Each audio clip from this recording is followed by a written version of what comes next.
Hello everyone and welcome back to more Football Manager 22 here with Aston Villa. It's Thriller at the Villa at the start of Season 3, our third and final season of the save. You asked for it, here it is. And as it is our final season, I have decided to go out with a bang. We have spent loads of money and I think, hopefully, significantly improved the team. So let's get straight into those departures, no hanging around. First of all, Junior Sambia, who has been complaining since day one of his time here that, he's not been getting enough game time. We signed him as a backup right back. He played the game time of a backup right back, but that wasn't good enough for him. He just wanted to moan and moan and moan. And he's finally gone. He, of course, did reject a move to Brighton in January for £7.5 million, which would have been great if he'd accepted. But at this point, the only people that wanted him were Udinese, on loan for the season. Yeah, I mean, he's a very solid, reliable player. Just his attitude was awful. And then the other departures, quite funny. Ezri Konsa, who was absolutely awful last season, pretty awful the year before, has managed to get himself a move to Chelsea, which, yep,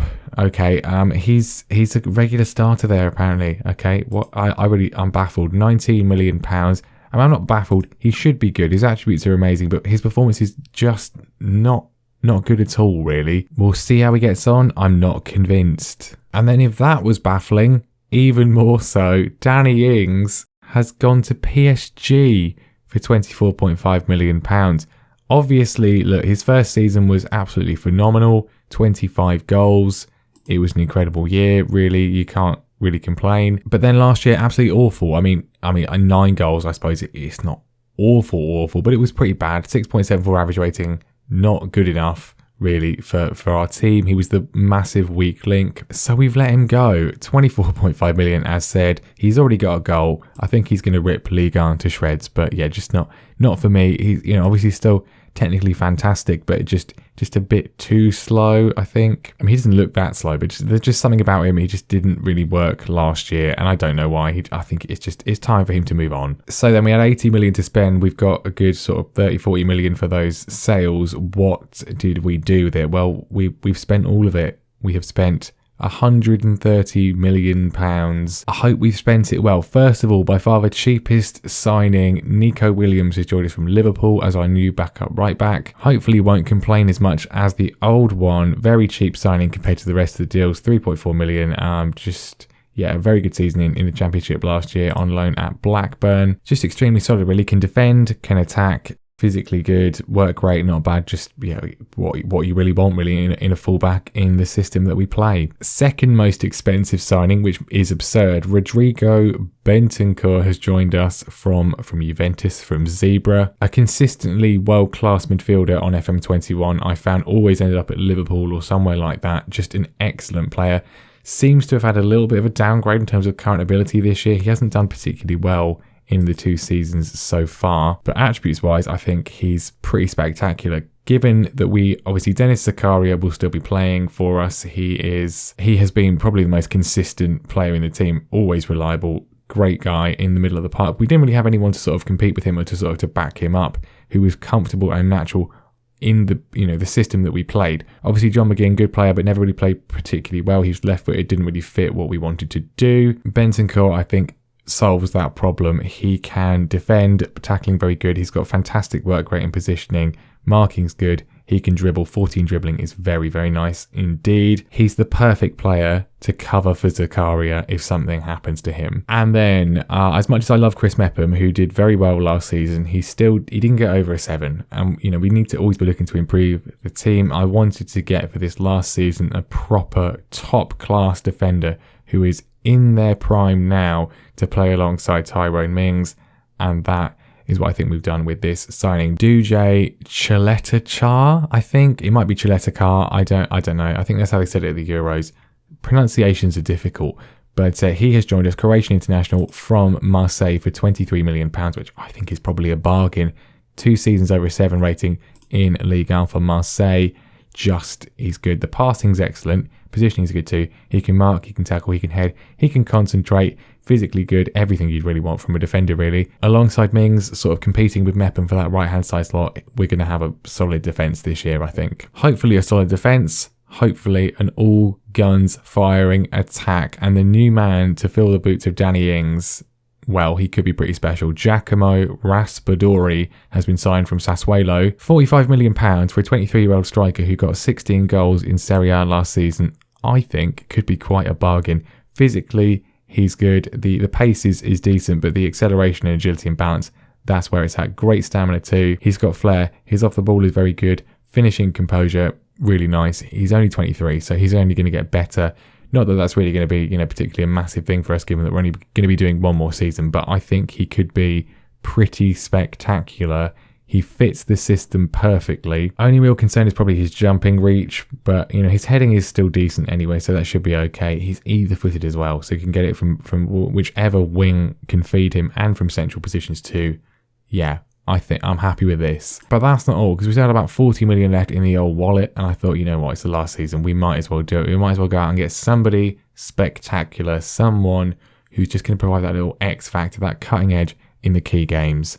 And that is what I think we've done. With this man, £47 million, which again, it could be, I think some of the fees we've got for these guys are really quite cheap in comparison to their quality, in comparison to other players. Please welcome to Villa Park, Dominik Szoboszlai from RB Leipzig, Hungarian wonder kid. He's 22 now, so probably not a wonder kid anymore. I don't know when the cutoff is, but yeah, decent-ish, not great seasons for Leipzig so far, but now he's made the move and I'm excited to have him. Technically, he's pretty spectacular. Set pieces are good, which is good. We do use set pieces a lot, so that's going to help with that. He's got the flair as well. Dribbling is good. Finishing's pretty good. He's very well-rounded across the board, not even particularly bad when it comes to defensive attributes either. I think he could be quite a versatile player for us. I love Morgan Sanson. I think much like Zakaria, he's a very reliable, very dependable player for us. But I think, it was a position we could have upgraded. And this man, I think, is that. Can also play on the left-hand side as well. That was somewhere I really wanted to upgrade as well. But I think, actually, we'll talk about it in a minute. We didn't really need to, but he can play there as well. So he is...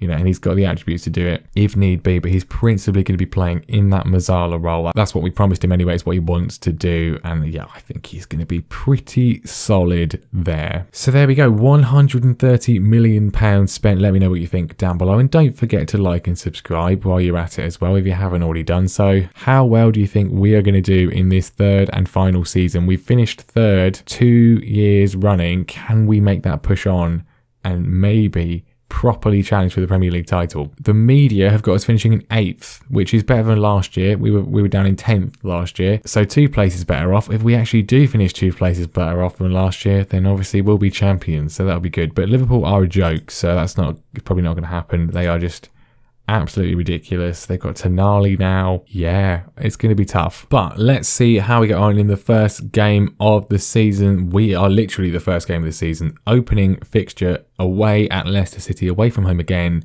which is annoying. I mean, really, if the Premier League are listening, can we just play every game at home? If we could play every game at home, we would be champions by far. But that's not very fair, is it? So we will go with the away system for this one. Just, I think it makes sense initially. We might, but if you watched the first episode of the Chelsea Save, the weekly series which went up yesterday, if you haven't, then watch it. It's really good. But in that, basically, I sort of used the same tactics initially, but then quickly basically decided to just play the home tactic constantly, and it worked really well with Chelsea. But with Villa, it never really seemed to when we've done that. We have to sort of make the switches. So we're going to go with the away system. If things start to sort of go downhill, then we'll just go for the home one, because the home one definitely is probably the best. We are the best at home, but whenever we try to use it away from home, it's not really worked. So we'll go with this. And the team then is going to be, well, more or less the same, but obviously with some new additions coming in. Martinez, of course, is going to be in goal, still extremely reliable and dependable. Target, Mings, Chaleta-Char and Kellick is the defence. Now, Mings was player of the year last year, but he did have some dodgy performances. So it may well be the case that Mepham comes in alongside Chaleta-Char instead.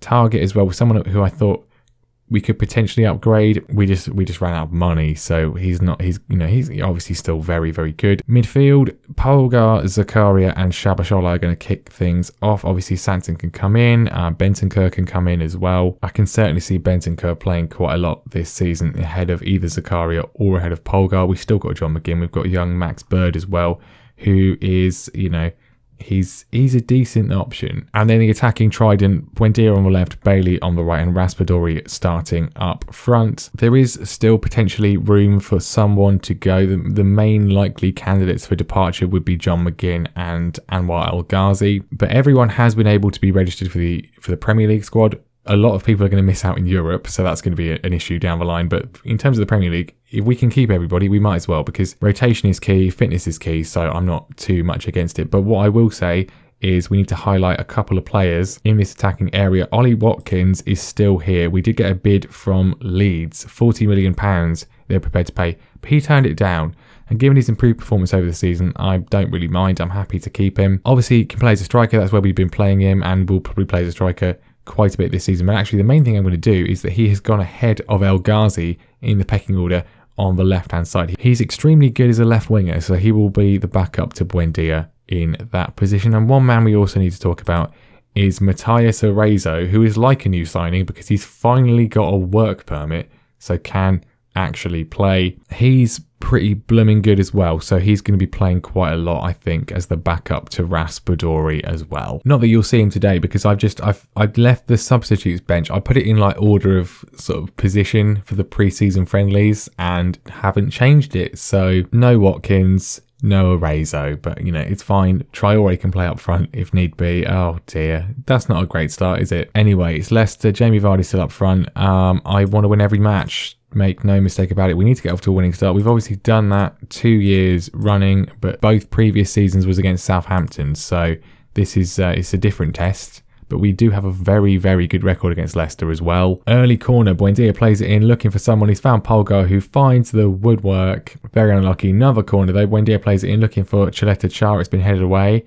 And Castagna has loads of space to run into. We're trying to get back. Kellick's trying to get back. He's still trying to get back. The run is good to track him. Castagna's been forced into the corner. Finds Zinchenko across to Tielemans. And it's a good challenge away. Risky, but good. But the possession is still with Leicester. Adnan Januzaj on the right-hand side. The tracking is good again, but he's got support. If we can get away with this, there'll be some good defending to sort of see it out. I don't think it's going to happen, though. Tielemans' shot comes in, and luckily it goes over. It was actually a fantastic save from Martinez, because it's now a corner, which Januzaj will take, and Soyuncu, it goes wide. So not exactly great. Our only real opportunity has been from a corner. Matt Targett is also injured, so it's a good job I did actually do this, because otherwise Melling would probably not been on the bench, but he can come on for this second half. Want to see an improved performance though. There is a temptation to switch to the home system, but whenever we tend to do it, it usually leads to the opposition scoring, so I'm going to leave it off for now. Obviously Raspadori is having a terrible debut. Buendia and Bailey aren't playing much better, which again is fantastic because I do not have their main backups on the bench. Sanson can play on the left, he can come on, and we'll bring on Traore for Bailey. That's all our changes already made though, so that's a bold call. Raspadori is just going to be left out there to struggle on his debut. We could go for this, but I think this sort of inner Mourinho in me thinks that, you know, not losing is better on the first day than losing. So a draw is preferable to going for the win and throwing it away. It's just really boring, isn't it? It's not exactly thriller at the Villa today, but then we're not at Villa Park, we're at the King Power, so that's probably why it's 0-0. Very, very boring game. I can only apologise on behalf of the players. But you know what? We're top of the league based on that. Top of the league, thanks to the alphabet. If we're still top of the league at the end of the season, well, I mean, that would be good, wouldn't it? It's not going to happen. But that's the positive. We'll focus on the positive. The negative is that we've got Liverpool in 4 days' time, which that's... I mean, we are at home, so you never know. That could go really, really well. But anyway, that is going to be that for today. I wish it was a bit more interesting.